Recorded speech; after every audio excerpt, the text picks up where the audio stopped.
Olá, eu sou a professora Daniele e hoje nós vamos falar a respeito de conotação e denotação. Então, vamos lá. O objetivo da nossa aula é compreender as diferenças entre o sentido próprio e figurado das palavras a partir do conceito de denotação e conotação. Então, no decorrer da nossa aula, nós vamos entender a diferença do que é o sentido literal e o sentido figurado das palavras a partir dos conceitos de conotação e denotação, verificando de que forma esses conceitos interferem na interpretação dos textos e na nossa escrita também. Então, primeiramente, nós trazemos aqui o conceito de palavra. Então, para compreendermos as diferentes esferas que a palavra apresenta. Essas esferas, elas vêm depois em relação aos conceitos de conotação e denotação que nós vamos tratar.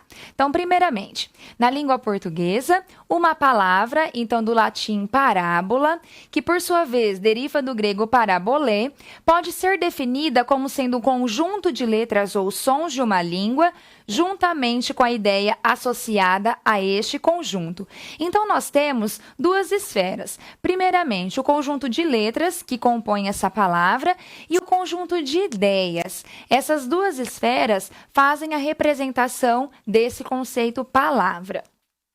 Então, primeiramente, ela é composta por duas partes, como nós mencionamos, uma que é a parte escrita e os seus sons, que nós chamamos de significante, e a outra parte que constitui relacionada ao que ela expressa, quer dizer, o que a palavra expressa, que nós denominamos de significado.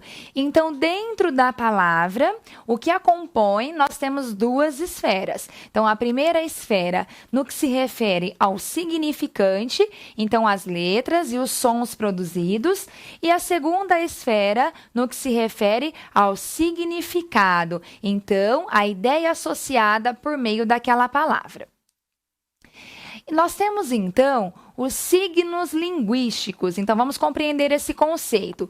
São unidades dotadas de representação e de conteúdo. São sinais que permitem a comunicação. Então, quando eu tenho a composição da palavra, dentro dessa composição, eu tenho a parte que se refere aos signos linguísticos. E os signos linguísticos, eles podem ser entendidos, como nós mencionamos, a partir do significante e a partir do significado. Então, primeiramente, o significante diz respeito às formas, como percebemos a imagem do signo, a expressão por ele representada, as marcas no papel ou o próprio som. Então, o significante é a parte perceptível, ou seja, se refere àquilo que eu vou grafar no papel. Então, as letras utilizadas, os sons produzidos. Já o significado é o conceito mental a que se refere o signo, ou seja, quando eu digo significado, eu estou tratando do conteúdo daquele signo linguístico. Então, aqui eu tenho a parte inteligível. Então, todo signo linguístico na sua composição, na composição da palavra, apresenta o significante e o significado. Então, vamos ver de que forma isso pode ser diferenciado. Temos aqui como exemplo a palavra casa. Na sua grafia, nós temos as letras que irão compor a grafia dessa palavra. A nossa língua, a língua portuguesa, ela não é uma língua fonética. Por isso que se eu fosse tratar do ponto de vista fonológico, eu iria abordar desta maneira. Por quê? Porque a palavra casa, ao pronunciá-la, toda e qualquer palavra, nós emitimos sons. Os sons produzidos são representados por letras. As letras compõem o nosso sistema linguístico, o nosso código linguístico. Mas como a nossa língua não é fonética, então eu não vou escrever da forma com que o som é produzido, mas sim do ponto de vista da ortografia. Então, só para compreender, quando nós abordamos os significantes, nós estamos tratando desses sons que representam o som produzido na palavra. Então, essa representação, depois na ortografia, ela se traduz pelas letras colocadas dentro de uma palavra. Por isso que nós temos o estudo da ortografia, e a ortografia, ela tem relação com a derivação das palavras, ou seja, de qual origem é essa palavra, de que origem ela vem, porque aí os usos que são das letras, letra J, letra G, com S, com Z, então tudo isso interfere na origem da palavra. Então, quando nós estudamos o processo de formação, nós estamos também falando aqui do ponto de vista da fonética. Então, essa é a parte do significante. Quando nós temos a parte do significado, quando eu digo a palavra casa e eu vou emitir esse som, automaticamente eu elaboro um conceito. Por isso que é a parte mental. Então, quando eu falo a palavra casa, eu tenho a ideia de que é um lugar destinado à moradia.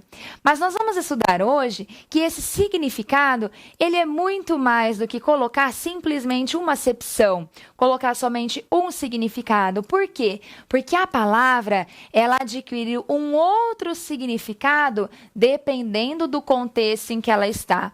Então, aqui é onde nós abordaremos o conceito de conotação e o conceito de denotação, quer dizer, naquela situação de comunicação, qual é o sentido que está sendo utilizado. Então, vamos lá. Só como exemplo aqui, nós temos a letra dessa canção que traz o uso da palavra casa. Então, nesse sentido, quando eu tenho toda a descrição, era uma casa muito engraçada, e no decorrer de toda a composição, eu tenho a descrição de que casa é essa. Então, aqui no significado, eu tenho o significado de lar, de moradia. O significante é o mesmo som produzido, mas o significado da palavra casa pode ser modificado dependendo da situação de comunicação. Então, aqui nós temos o sentido de lar, o sentido de moradia. Já aqui, nesse diálogo, nós temos a seguinte observação. Dois amigos conversando. Cara, minha mãe descobriu toda a verdade. E agora? Agora a casa caiu. Perceba que aqui o significado da palavra casa já é outro. Então, eu não tenho mais o significado da palavra casa como lar, como moradia. Aqui, nessa expressão, a casa caiu, então nós podemos perceber que é uma expressão utilizada para dizer que alguma confusão aconteceu, que está numa situação ruim. Então, perceba, o significado foi modificado. Então, por meio dos conceitos de conotação e denotação, que é onde nós vamos observar quando eu estou falando no sentido literal, no sentido mais comum, no sentido mais usual, que é o denotativo, e quando eu estou produzindo um outro sentido que foge esse ao usual, que coloca um novo entendimento no meu texto, que pode vir por meio da gíria, que pode vir por meio de alguma expressão do senso comum. Quando foge ao sentido literal, então nós temos o sentido conotativo, ou seja, o sentido figurado, que nesse caso nós não temos o sentido literal, quer dizer que não foi o sentido de que a casa desmoronou, que ela foi destruída, mas sim de que nós temos alguma situação que vai incomodar. Então, a partir dessas colocações, é que nós temos os conceitos de conotação e denotação. Então, um signo pode ter múltiplos significados, dependendo do contexto no qual esteja inserido. Isso é muito importante. Os conceitos de conotação e denotação, eles interferem principalmente na interpretação, na escrita também, mas quando você vai escolher, você vai eleger o significado adequado para cada situação de comunicação. Então, esses conceitos na interpretação, eles são muito importantes. Por quê? Porque dependendo do gênero textual em que eu estou trabalhando, escrevendo, interpretando, é que eu vou eleger o significado mais adequado. Então, sempre na língua portuguesa, é importante entender que nós temos situações de comunicação. Por exemplo, um texto que tenha o gênero poema, o texto poema. Geralmente, ele vai trazer o sentido conotativo, ou seja, o sentido figurado. Por quê? Porque eu estou falando por meio de uma linguagem poética. E a linguagem poética, ela é composta por meio de símbolos, por meio de figuras de linguagem. Então, todas elas fogem ao sentido usual das palavras. Já um texto dissertativo argumentativo, por exemplo, ele exige uma escrita objetiva. Então, provavelmente, os sentidos utilizados serão derivados do sentido denotativo, ou seja, o sentido literal, o sentido mais usual das palavras. Então, nós temos os dois conceitos. Quando o sentido é literal, ou seja, aquele sentido mais comum, como no exemplo da palavra casa, que é o sentido de moradia, damos o nome de denotação. E quando é o sentido figurado, que é o sentido menos usual, que é quando eu produzo outros sentidos, então nós temos o conceito de conotação. Então, vamos observar cada um desses conceitos. Então, escrita e fala precisam ser feitas de maneira correta, clara, precisa e objetiva, observando sempre a relação dentro da situação de comunicação. Ao não empregar palavras, adjetivos e verbos corretamente, damos outro sentido a uma frase que aparentemente teria somente um significado. Aqui eu chamo a sua atenção para o conceito de ambiguidade. Esse conceito não é o mesmo que o conceito de conotação. O sentido conotativo das palavras, ele vai inferir um outro sentido. Já o conceito de ambiguidade é na construção da frase. Então, quando eu faço a composição da minha frase, se eu não utilizar de maneira adequada a colocação das palavras, então verbos próximos a algum nome, algum substantivo, eu posso permitir que a minha frase tenha um outro sentido. Mas esse outro sentido não é no sentido conotativo, é que a minha frase dá a entender uma outra interpretação. Ela possibilita uma outra interpretação. Então, nós devemos sempre ficar atentos à situação de comunicação e à estrutura das nossas frases, para evitar qualquer tipo de ambiguidade. Bom, então nós temos aqui o sentido próprio. O sentido próprio é o sentido denotativo, o sentido literal. Então, ele também conhecido como literal, que é o sentido denotativo, pode ser interpretado como sentido mais usual ou básico da palavra ou expressão. Este seria o sentido literal, ou seja, o sentido comum. Muitas pessoas, quando vão estudar esse conceito, costumam colocar que o sentido denotativo é aquele sentido do dicionário. Nós devemos tomar um pouquinho de cuidado com isso, porque atualmente, nas edições mais atuais, os dicionários, eles trazem também, nas suas acepções, nas acepções de uma palavra, eles trazem também os sentidos figurados. Então, nós devemos tomar um pouco de cuidado ao denominar aqui sentido denotativo como sentido do dicionário. Então, vamos lembrar aqui que o sentido denotativo é aquele mais usual, o mais comum, que foi utilizado intencionalmente. Este, por sua vez, não precisa de um contexto para ser compreendido, ou seja, ao analisar aquela situação de comunicação, eu tenho a certeza de que aquela palavra foi utilizada em seu sentido real, que não faz parte de um outro sentido produzido. Já o sentido figurado, que é aquele que nós temos como sentido conotativo, é o sentido que uma palavra literal adquire com o passar do tempo em situações particulares de uso, ou seja, nas situações de comunicação.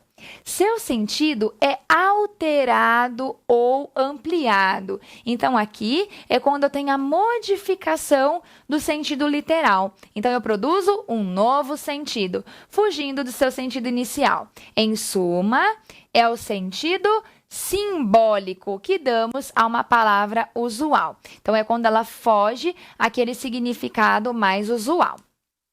Nós temos aqui como exemplo para a mesma palavra, só que utilizada em situações de comunicação diferentes. Então, vamos lá. Primeiramente, a cobra picou o menino. Então, quando eu trabalho com esse substantivo, nesse caso, cobra, tipo de réptil peçonhento. No segundo exemplo, nós temos aquela garota é uma cobra. Já nesse exemplo, eu não estou falando do sentido literal. Olha o significado que isso pode ter. Uma pessoa desagradável, que adota condutas pouco apreciáveis. Então, aqui, eu fugi do sentido literal da palavra. Ou seja, eu utilizei essa palavra para produzir um outro sentido. Também, na número 3, o exemplo número 3, nós temos o cara é cobra em computador. Quer dizer, é uma pessoa que domina muito o assunto a que eu estou me referindo. Então, para você ter uma ideia, aqui, a mesma palavra utilizada em situações de comunicação diferentes. Então, dependendo da situação, é que ela terá o sentido literal ou o sentido conotativo, o sentido figurado. Então, vamos lá com a palavra denotação. Quando utilizamos a palavra real com seu significado primitivo e original, com o sentido do dicionário, usada de modo automatizado. Então, é a nossa linguagem comum. Aqui, eu tenho um exemplo com a frase: cortaram as asas da ave para que não voasse mais. Então, quando eu trabalho aqui com o substantivo asas, eu estou trabalhando mesmo no sentido literal. Então, é aquele sentido mais usual. Mas eu posso também ter um outro sentido, aqui a definição, né, do dicionário, mas tomar cuidado, porque agora nós temos novas acepções. Só que eu também posso trabalhar a partir de um outro sentido com a mesma palavra, que é quando eu vou inserir o conceito de conotação. Esse conceito de conotação que nós estamos comentando, pensar sempre que ele pode ser um sentido secundário. Ele é sempre num valor simbólico. E ali ele depende também do contexto histórico. Porque, por exemplo, nós temos as variedades da língua. As gírias são uma variedade. O sentido conotativo, na maioria das vezes, ele é utilizado também por meio das gírias. Então, depende do contexto histórico em que eu estou, com o valor daquela gíria que eu estou utilizando. Então, vamos colocar aqui um exemplo. Com a palavra asas, que já foi utilizada lá no sentido denotativo, aqui eu tenho uma outra situação de comunicação. Então, nós temos assim: seria aconselhável cortar as asas deste menino antes que seja tarde demais. Então, aqui, antes que seja tarde. Aqui, eu tenho a palavra asas, mas eu tenho uma outra definição. Agora, é no sentido conotativo, ou seja, é no sentido de impor limites, é no sentido de colocar regras. Então, a mesma palavra utilizada com um outro sentido, produzindo um outro sentido. Também nós temos aqui uma imagem para retratar essa questão. Então, nós temos educar, não é cortar as asas, e sim orientar o voo. Então, a mesma situação, aqui no sentido conotativo, no sentido que a palavra vai adquirir com um outro significado. Então, resumindo aqui as questões que nós colocamos, também dá para observar a partir desse exemplo. Seu destino depende de suas escolhas. Aqui nós temos um anúncio pertencente a uma instituição de educação. Quando nós colocamos aqui como exemplo para analisar seu destino depende de suas escolhas, então nós podemos observar que esse destino e que essas escolhas, elas não são referentes a um destino que se trata de um futuro, a um destino que se trata das escolhas realizadas, mas que te levará a algum lugar. Aqui, o destino, nós podemos perceber na composição, e se tratando de um anúncio, que a linguagem não verbal também produz sentidos. Então, a imagem aqui nos passa a ideia de que fará uma viagem e levará a algum lugar. Mas esse destino aqui não se refere a uma viagem, né? Em se tratando a um anúncio pertencente a uma instituição de educação, então aqui a palavra destino, ela assume um outro significado. Quer dizer, as escolhas que você fizer, e isso inclui a instituição de educação, te levará a um destino. Quer dizer, o que você terá terá como destino na sua profissão, nos seus estudos. Então, aqui seria o fruto de suas escolhas, aonde isso te levará. Então, a palavra colocada aqui com um sentido diferente. Aqui nós temos a explicação dos termos que nós utilizamos para a palavra asas. Então, como nós colocamos aqui, então asas pode ser no sentido literal, sentido de um substantivo mesmo, pertencente ao pássaro, ou ela pode ser no sentido relacionado à conduta, a impor limites, como nós vimos no sentido figurado. Agora, nós vamos abordar aqui algumas questões que tratam desses conceitos de conotação e denotação. Então, resumindo aqui mais uma vez, o conceito de denotação é aquele conceito usual, é o mais comum, é o sentido literal. O conceito de conotação envolve o sentido figurado, é aquele que foge ao sentido real, é aquele que proporciona uma outra interpretação. Então, vamos lá. No primeiro exercício, nós temos a seguinte colocação. O termo ou expressão destacado que está empregado em seu sentido próprio, denotativo, ocorre em... Então, nós temos a letra A. É de laço e de nó, de gibeira ou giló, nessa vida cumprida a sol. Na letra B, nós temos assim. Protegendo os inocentes, é que Deus, sábio demais, põe cenários diferentes nas impressões digitais. Letra C. O dicionário padrão da língua e os dicionários unilingües são os tipos mais comuns de dicionários. Em nossos dias, eles se tornaram um objeto de consumo obrigatório para as nações civilizadas e desenvolvidas. Letra D. Às vezes eu tenho a impressão de que a bateria dele não acaba. Aqui nós podemos observar, na letra E, humorismo é a arte de fazer cócegas no raciocínio dos outros. Há duas espécies de humorismo, o trágico e o cômico. O trágico é o que não consegue fazer rir. O cômico é o que verdadeiramente trágico para se fazer. Aqui, nessas observações, então foi solicitado que você marcasse a opção que traz o sentido denotativo. Então, quando nós temos aqui a letra E, fazer cócegas no raciocínio dos outros, nós percebemos que é no sentido conotativo, quer dizer, produzir o efeito de humor. Aqui na letra D, quando nós temos a expressão, tenho a impressão de que a bateria dele não acaba, então a palavra bateria não está sendo utilizada no sentido denotativo, mas sim no sentido conotativo, quer dizer, é um menino agitado, é um menino que tem bastante atividades, então é no sentido conotativo. Na letra C, quando a expressão grifada diz o dicionário padrão da língua, nós temos o sentido usual da palavra, quer dizer, não tem o sentido figurado, eu estou falando daquele objeto, daquele conceito.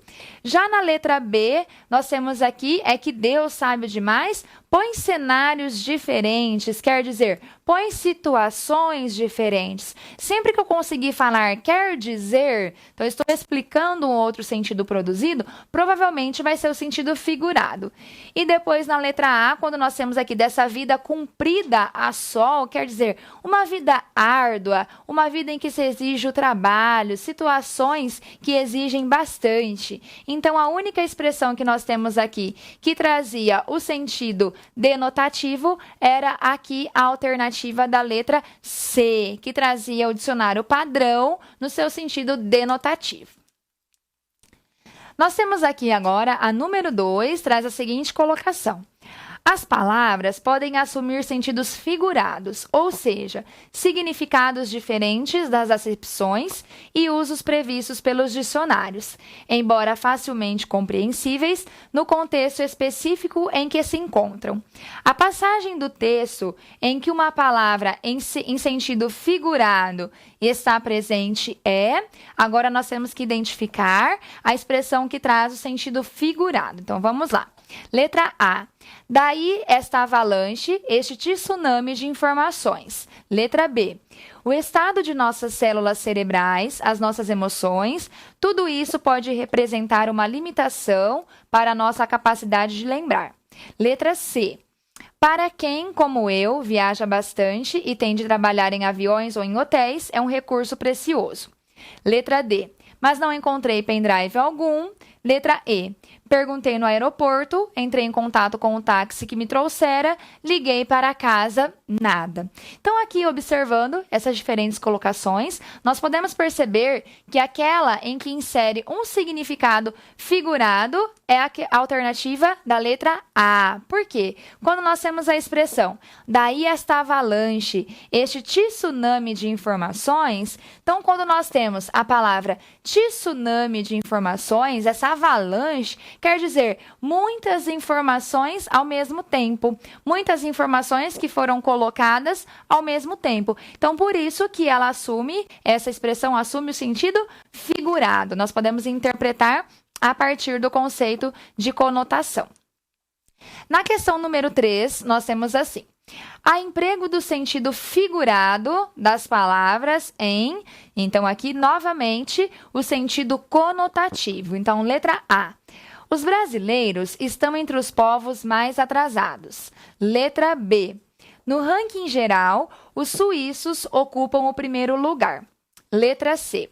Os brasileiros dão mais importância às relações sociais. Letra D. Como ser pontual se o trânsito é um pesadelo? Então, nessas alternativas que nós analisamos, nós podemos perceber que aquela que traz o sentido figurado é exatamente a alternativa da letra D. Então, nós temos como ser pontual se o trânsito é um pesadelo. Então, aqui a palavra pesadelo, ela assume o sentido figurado, ou seja, uma coisa ruim, uma coisa que causa desconforto. Na número 4, nós temos o seguinte: nas conversas diárias, utiliza-se frequentemente a palavra próprio e ela se ajusta a várias situações. Leia os exemplos de diálogos. Então, nós temos aqui a palavra próprio em 3 diálogos diferentes. Primeiro diálogo: a Vera se veste diferente. É mesmo, é que ela tem um estilo próprio. Primeira utilização. Segundo diálogo: a Lena já viu esse filme uma dezena de vezes. Eu não consigo ver o que ele tem de tão maravilhoso assim. É que ele é próprio para adolescente. Então, segunda utilização. Dora, o que eu faço? Ando tão preocupada com o Fabinho. Meu filho está impossível. Relaxa, Tânia. É próprio da idade. Com o tempo, ele se acomoda. Então, nós tivemos a utilização da palavra próprio nas 3 situações de comunicação. Então, vamos observar quais são os sentidos que essa palavra pode adquirir. Então, nas ocorrências 1, 2 e 3, próprio é sinônimo de respectivamente. Então, atentando aqui para a palavra respectivamente, toda vez que ela for utilizada, significa naquela ordem. Então, nós podemos observar que a alternativa que traz as colocações corretas é a alternativa B. Por quê? Quando eu tenho aqui respectivamente e eu tenho na letra B o sentido de peculiar, quer dizer, aquele sentido que fala, olha, é um estilo próprio, quer dizer, é um estilo particular. Quando eu tenho o filme próprio para adolescente, eu tenho um filme adequado, destinado, diferente aqui da letra D, que traz exclusivo. Exclusivo significa que é só para adolescentes. Adequado significa que é próprio para adolescentes. E quando nós temos lá no terceiro diálogo a questão de que é próprio da idade, quer dizer, é característico da idade. Poderia também ser típico da idade, mas ali na letra A nós temos as colocações diferentes em relação à primeira, que trazia, por exemplo, do estilo. O estilo adequado não é. Nós temos um estilo peculiar, um estilo que é próprio. Então, a mesma palavra utilizada em situações de comunicação diferentes, assumindo significações diferentes. Nós temos a número 5, um texto de Luiz Vaz de Camões, e nós vamos analisar 2 palavras. Então, vamos para a leitura dele. Endechas a escrava Bárbara. Aquela cativa que me tem cativo porque nela vivo, já não quer que eu viva. Eu nunca vi rosa em suaves molhos, que para meus olhos fosse mais formosa. Uma graça viva que neles lhe mora, para ser senhora de quem é cativa. Pretos os cabelos, onde o povo não perde opinião, que os louros são belos. Pretidão de amor, tão doce a figura, que a neve lhe jura que trocara a cor. Leda mansidão, que o siso acompanha, bem parece estranha, mas bárbara não. Aqui, primeiramente, em deixas a escrava Isaura, a escrava Bárbara, então nós temos aqui a colocação de versos destinados a essa escrava. Chamando atenção aqui para a palavra Bárbara, no último verso, mas bárbara não. O Bárbara é utilizado lá no último verso, então com letra minúscula inicial, então se refere a uma coisa bárbara, aquilo que pode ser considerado como uma coisa bárbara, excepcional. Já a Bárbara utilizada lá no título se refere mesmo ao nome. Então esses versos destinados à escrava Bárbara. Aqui nós temos o uso da palavra cativa e o uso da palavra cativo. Então, vamos analisar de que forma eles produzem os sentidos. Observando as palavras em destaque nos 2 primeiros versos do poema, é correto afirmar que, letra A, nos 2 casos, as palavras têm o mesmo significado, ou seja, entregar-se à pessoa amada. Letra B, para o poeta, cativa é estar apaixonado. Para a escrava, cativa é não ter liberdade. Letra C, são palavras de sentido diferente, pois a escrava é cativa do amor, mas o poeta não. Letra D. Em ambos os casos, as palavras indicam que tanto o poeta quanto a escrava não têm liberdade física. Letra E.